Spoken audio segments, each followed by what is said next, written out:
మీ బంగారం తాకట్టులో ఉందా? నెల నెల వడ్డీ కట్టలేకపోతున్నారా? ఆచారి గోల్డ్ 9030022345.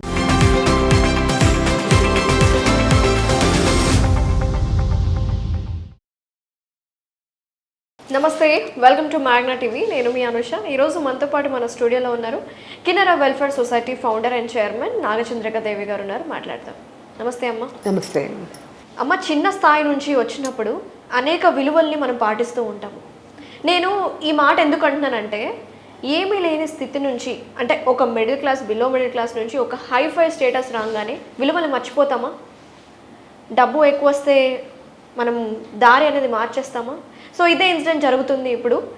మంగ్లీ గారి కేసు, సో రిసార్ట్లో జరిగిన కేసు, ఆవిడ మీద కేసు ఫైల్ అయింది. ఏంటి అసలు ఏం జరిగింది? పూర్తి వివరాలు ఏమందిస్తారు? ఇప్పుడు మంగ్లీ పుట్టినరోజు అని చెప్పి రిసార్ట్లో పాపం వాళ్ళ ఏదో ఇంట్లో వాళ్ళంతా ఫ్యామిలీ అంతా కలిసి సెలబ్రేట్ చేసుకుంటామని అక్కడ అంతా కూడా పార్టీ ఇవ్వడం జరిగింది అని చెప్తుంది ఆవిడ. అంటే మా అమ్మ నాన్న వాళ్ళ కోరిక మీద, అంటే రిసార్ట్లో పుట్టినరోజు జరుపుకున్నాము అని వాళ్ళ అమ్మ నాన్న కోరిక మీద ఈవిడ అక్కడ అంటే అమ్మ నాన్నలు అడిగారంట అని చెప్తున్నారు. మరి ఆవిడ చెప్తుంటే విన్నాను నేను కూడా ఇంట్లో. అంటే అంత స్పాట్లో మనం లేం కదా, ఈ మీడియాలో చెప్పిందే మనం వింటాం. వీళ్ళు చెప్పినా, కౌంటర్ చెప్పినా, పోలీసు వాళ్ళు చెప్పినా మనం వినడం వల్లే మనం అనాలిసిస్ చేసి అనుకుంటున్నాం. మనం ఏం జరిగింది అని ఊహించుకుంటున్నాం మనం. అంతే. అంతా నిజమని చెప్పలేము, అబద్ధమని చెప్పలేము కదా. ఆవిడ వైపు వర్షన్ ఇది. అక్కడ చేసుకుందామని అమ్మ నాన్న కోరిక మీద నేను అక్కడ రిసార్ట్లో చేసుకుందాం అనుకుని వెళ్ళాము. అక్కడ ఇవన్నీ అంటే మద్యం అనేది జరిగింది, కానీ విదేశీ మద్యం అనేది తీసుకుంటే పర్మిషన్ తీసుకోవాలని నాకు తెలిస్తే నేను ఎందుకు అలా చేస్తాను తప్పు అని ఆవిడ వర్షన్లో ఆవిడ చెప్పుకుంటూ వస్తున్నారు. ఇంకొక మాట కూడా అన్నారు, అసలు పర్మిషన్ తీసుకోవాలని నాకు తెలీదు, తెలుసుంటే నేను ఇలా చేయకపోయిండేను అని మాట్లాడుతున్నారు. ఇది నమ్మదగ్గ విషయం నేను అనుకోవడం. ఎందుకంటే ఆవిడేమో మామూలుగా ఈరోజు నిన్న ఈ సొసైటీలకి రాలేదు ఆవిడ. చాలా రోజులు కింద స్థాయి నుంచి ఆవిడ పైకి వచ్చారు. ఆ తర్వాత చాలా పార్టీలకి వెళ్ళింటారు. ఏదో మొదటిసారి పార్టీకి వెళ్ళినాను నాకేం తెలీదు అని అనటం అనేది కాదు కదా. చాలా చోట్ల ఆవిడ వెళ్ళింటుంది, చూసింటుంది, పాల్గొని ఉంటుంది, ఇచ్చింటుంది కూడా. మొట్టమొదటి పుట్టినరోజు ఏం కాదు ఆవిడది. కాబట్టి జరిగింటాయి. కాకపోతే ఏమవుతుంది, ఏం చేస్తారనే కూడా ఉండిండొచ్చు. ఎందుకంటే ఈ స్థాయికి వెళ్ళిన వాళ్ళని మేము ఏం చేస్తారు, ఒకవేళ రాజకీయంగా కావచ్చు, మణిపరంగా కావచ్చు, ఒక స్టేజ్కి వెళ్ళిపోయింది కదా తను. ఏమవుతుందిలే అని కూడా నిర్లక్ష్యం కూడా ఉండిండొచ్చు దాంట్లో అని మనం ఊహించుకుని చెప్తున్నాం. అంతే. ఊహించుకున్నాం జరిగింది, ఇలా ఉండొచ్చు అని అనుకుంటున్నాం. దానివల్ల జరిగినది ఇది.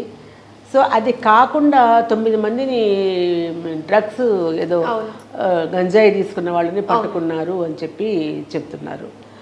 మరి ఆ గంజాయి అక్కడే తీసుకున్నారా, బయట నుంచి తీసుకొని వాళ్ళు వచ్చారా అనేది కూడా అక్కడ దాదాపు 48 మంది 50 మంది పాల్గొన్న ఒక ఈవెంట్ అది. అందులో కేవలం 9 మంది మాత్రమే గంజాయి తీసుకున్నారని చెప్తున్నారు. మిగతా వాళ్ళంతా కూడా విదేశీ మద్యం ఇది వల్ల అక్కడ ఆ డ్రమ్స్ కూడా వాళ్ళు ఏదో హై స్థాయిలో మ్యూజిక్ అది చేయడం వల్ల ఎవరో కంప్లైంట్ చేశారు అని అంటున్నారు. అసలు రిసార్ట్కి వెళ్ళే ముందు నాకు తెలిసినంత వరకు మనం ఫంక్షన్స్ చేసుకుంటాం, వెడ్డింగ్ సంగీత్, రీసెంట్గానే మా అక్క వాళ్ళది సంగీత్ అయింది, అన్ని పర్మిషన్స్ తీసుకుంటాం కూడా. మీకు ఏమేమి కావాలి, ఫుడ్ ఐటమ్స్ ఏం కావాలి, అవన్నీ వాళ్ళు డీటెయిల్స్ అడుగుతారు కూడా. బయట నుంచి ఎక్కడ ఉండదు, వాళ్ళే ప్రిపేర్ చేసేస్తారు అంతా. అవును. మరి ప్రిపేరింగ్ చేసినప్పుడు కూడా మరి విదేశీ మద్యాన్ని పర్మిషన్ అనేది కావాలి అనేది మరి ఇవి చెప్పకపోతే వాళ్ళు ఎలా అలో చేసింటారు వీళ్ళు అనేది కూడా మనకు అనిపిస్తుంది కదా. అది ఇవన్నీ అంటే తెలియదు ఇంకోటి కూడా అందులో ఏమంటున్నారంటే, ఆవిడ పోలీసులు వచ్చినప్పుడు చాలా రాద్ధాంతం చేసింది అనేది వినపడుతుంది అక్కడ. వీడియో ఆపేసేయండి అనటము, గట్టిగా అరవడము, అది ఇప్పుడు ఇవంతా కూడా తనకి నిజంగానే తెలియదు అన్నప్పుడు తను చాలా పొలైట్గా వాళ్ళని రిసీవ్ చేసుకుని ఉండొచ్చు. ఎందుకు సార్ వచ్చారు, ఏం జరిగింది, ఎందుకు ఎవరు కంప్లైంట్ చేశారు, ఏ కంప్లైంట్ మీద మీరు ఇక్కడికి వచ్చారు తను మామూలుగా అడిగిండొచ్చు.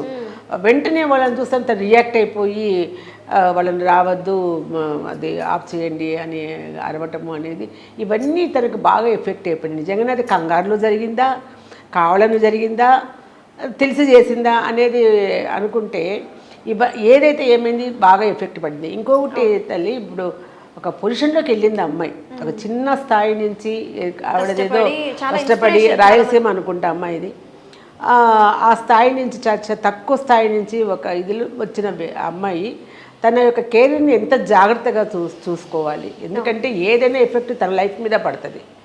అది మనము ఇప్పుడు ఒక రోల్ మోడల్గా ఉన్నప్పుడు 100 మంది కళ్ళు మనల్ని పరిశీలిస్తున్నప్పుడు మనం ప్రతి అడుగు కూడా చాలా జాగ్రత్తగా వెయ్యాలి.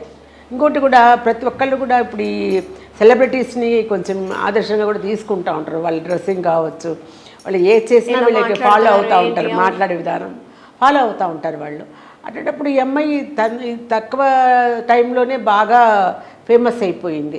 నువ్వు తెలిసేది ఈషా ఫౌండేషన్ నుంచి కూడా ఆ గురువు గారు సద్గురు అమ్మాయిని శివరాత్రి అప్పుడు పిలిపిస్తే అక్కడ పాట పాడింది చాలాసార్లు, శివుడి మీద చాలా భక్తి గీతాలు పాడింది. ఆ స్టేజ్కి వెళ్ళిపోయిన అమ్మాయి ఎంత జాగ్రత్తగా ఉండాలి, ఎంత బాగుండాలి.